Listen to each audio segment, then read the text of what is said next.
नरेंद्र मोदी के रूस दौरे पर जाते ही कांग्रेस ने यह कहना शुरू कर दिया कि राहुल गांधी मणिपुर जा रहे हैं, असम जा रहे हैं, हाथरस जा रहे हैं, लेकिन पीएम मोदी इन जगहों पर जाने के बजाय रूस जा रहे हैं। अरे भाई, पीएम मोदी दिन भर देश चला रहे हैं, राहुल गांधी चला रहे हैं क्या?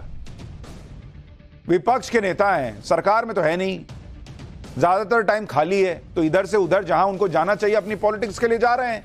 बंगाल तो नहीं जा रहे, तमिलनाडु तो नहीं जा रहे। और नरेंद्र मोदी क्या रूस ऐसे सुबह उठे और बोले कि पुतिन मैं आ रहा हूं? लंबा टाइम लगता है, पहले से बातचीत होती है, दौरा तय होता है, कुछ भी कांग्रेस पार्टी बोलती है। देश के प्रधानमंत्री नरेंद्र मोदी सरकारी यात्रा पर रूस गए। रूस के साथ भारत के संबंध दशकों पुराने, रूस भारत का सबसे अहम साझेदार भी है। इतने करीबी सहयोगी देश की यात्रा पर पीएम मोदी गए हैं और यहां भारत में सिर्फ राहुल गांधी की इमेज बिल्डिंग के लिए कांग्रेस पीएम मोदी की रूस यात्रा का इस्तेमाल कर रही। कांग्रेस की राजनीति का आप लेवल देखिए, स्तर देखिए। कांग्रेस नेता श्रीनिवास बीबी ने सोशल मीडिया पर एक तस्वीर शेयर की जिसमें पीएम मोदी को प्लेन में चढ़ते दिखाया और राहुल गांधी को मणिपुर में पीड़ितों से मिलते दिखाया। इस तस्वीर में राहुल गांधी को शैडो पीएम बता दिया। इसमें लिखा था कि आज से प्रधानमंत्री रूस दौरे पर है और राहुल गांधी असम और मणिपुर के दौरे पर। आप खुद सोचिए, कोई सेंस बनता है इस बात का? पीएम मोदी के रूस जाने और राहुल गांधी के मणिपुर जाने की कोई तुलना बनती है? और राहुल गांधी को इतनी मणिपुर की चिंता थी तो पिछले बार जब गए तो उसके बाद से अब जाके जा रहे हैं। लेकिन कांग्रेस इसी में खुश है। कांग्रेस ने सोशल मीडिया पर एक और पोस्ट शेयर किया। इसमें लिखा कि PM Modi no accountability. PM Modi Manipur नहीं गए, असम, कर्नाटक, गुजरात, हिमाचल प्रदेश और उत्तराखंड में बाढ़ आने पर नहीं गए। मतलब कुछ भी शेयर कर दो। क्यों, जब यूपीए की सरकार थी तो क्या मनमोहन सिंह जो है वो नाव में बैठ के दौरा करते थे क्या हर जगह? कांग्रेस नेता जयराम रमेश ने राहुल गांधी के मणिपुर जाने को बहुत बड़ी उपलब्धि मान लिया।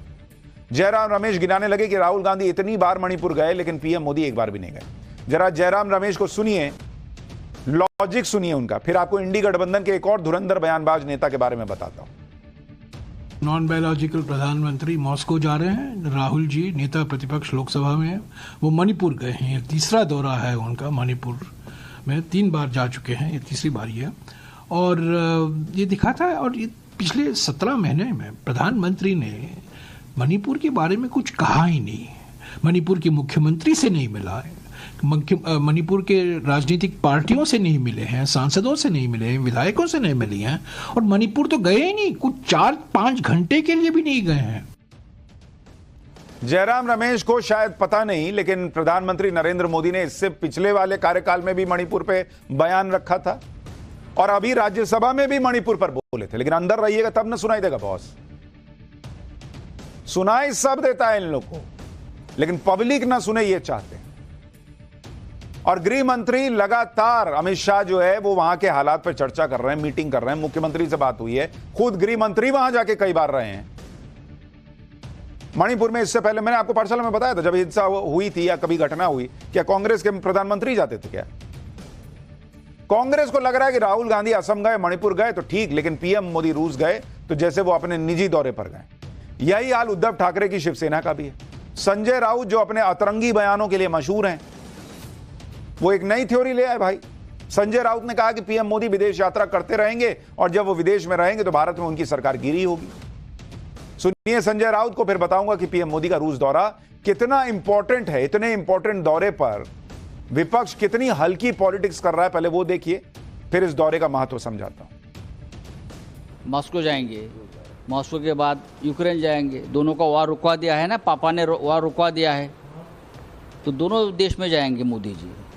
मोदी जी तो अभी जितने दिन बचे हैं विदेश यात्रा करते रहेंगे, और जब विदेश रहेंगे तो यहाँ सरकार उनकी गिरी होगी तो विदेश में ही रहेंगे शायद। ये मोदी जी की वजह से नहीं, इंदिरा गांधी के ज़माने से रशिया और हिंदुस्तान का संबंध बना है। वो मोदी जी की वजह से नहीं है, पंडित नेहरू जी और इंदिरा जी की पॉलिसी की वजह से है। ये शिवसेना के नेता बोल रहे हैं, सब अपने हिसाब से। भारत में विपक्ष की राजनीति का हाल भी गजब है। लोकसभा चुनाव में हार के बाद भी इंडी गठबंधन जश्न मना रहा है। कांग्रेस को ऐसा लग रहा है जैसे राहुल गांधी पीएम बन गए, देश को राहुल गांधी चला रहे हैं। यह हाल तब है जब लगातार तीसरे लोकसभा चुनाव में राहुल गांधी फेल हुए हैं। एक इकोसिस्टम है जो राहुल गांधी को पंप किए जा रहा है कि अरे बॉस आप ही जीते, सर सर सर। दूसरी तरफ पीएम मोदी हैं जो अपना काम करने में व्यस्त है, ना कोई हल्ला, ना कोई नैरेटिव बिल्डिंग। तीसरे टर्म के दूसरे विदेश दौरे पर पीएम मोदी आज रूस पहुंच गए। पीएम मोदी का स्वागत रूस के डिप्टी पीएम डेनिस मंटुरोव ने किया।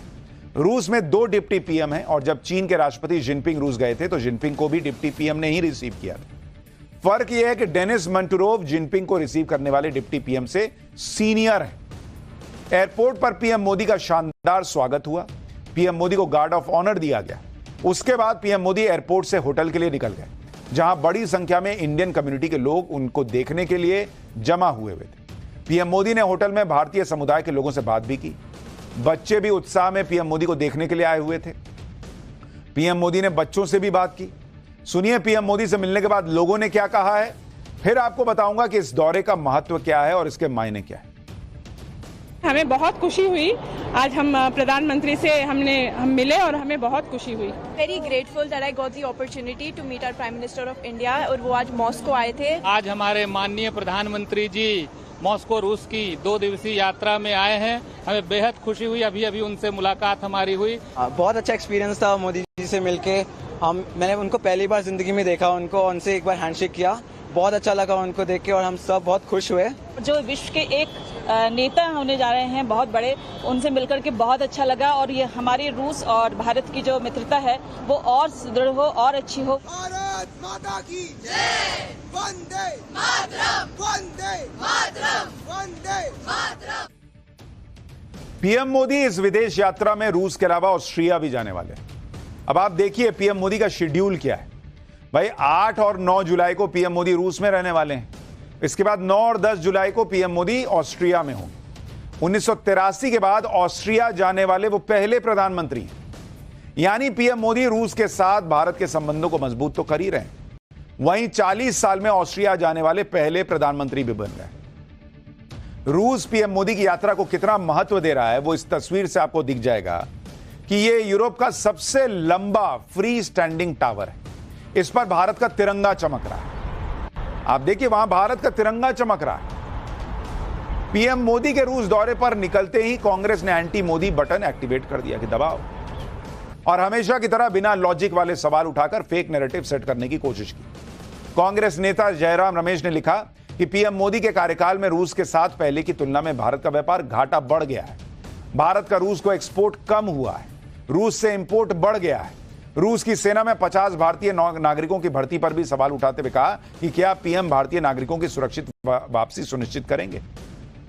बॉस पहले भी प्रधानमंत्री जाते थे, इस तरह से नहीं करता था विपक्ष जैसा अब कांग्रेस पार्टी करने। हर चीज में दिक्कत है इनको, हर चीज।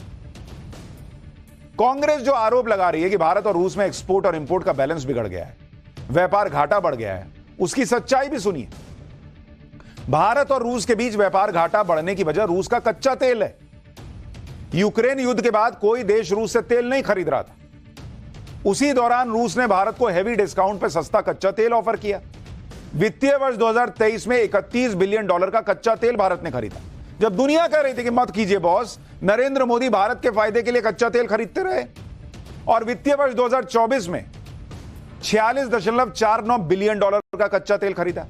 यानी 2023 की तुलना में रूस से तेल खरीद में लगभग 50% की बढ़त हो गई, जबकि रूस के साथ व्यापार घाटा पिछले 1 साल में 33% ही बढ़ा। तो बहुत ज्यादा उधर से तेल मंगा रहे हैं तो इंपोर्ट ही ना बढ़ेगा भाई। हर चीज मतलब इंपोर्ट बढ़ रहा है क्योंकि देश का फायदा हो सके। कांग्रेस उसमें भी अपना घुमा के जो है वो सेट कर दी मामला। अरे कभी तो सच बोलिए, कभी तो फैक्ट पे बात कीजिए बॉस। बड़ी बात यह है कि भारत ने रूस से कच्चा तेल बहुत ही सस्ती दर पर खरीदा और इसी कच्चे तेल की वजह से भारत में महंगाई भी बहुत हद तक कंट्रोल में रही। इतना ही नहीं, ग्लोबल ट्रेड रिसर्च इनिशिएटिव ने भी माना कि रूस के साथ व्यापार घाटा चिंता की बात नहीं है, यह वित्तीय घाटा कच्चा तेल खरीदने से बढ़ा। भारत यह कच्चा तेल रिफाइन करके बेच रहा है जिससे भारत को ही फायदा हो रहा है।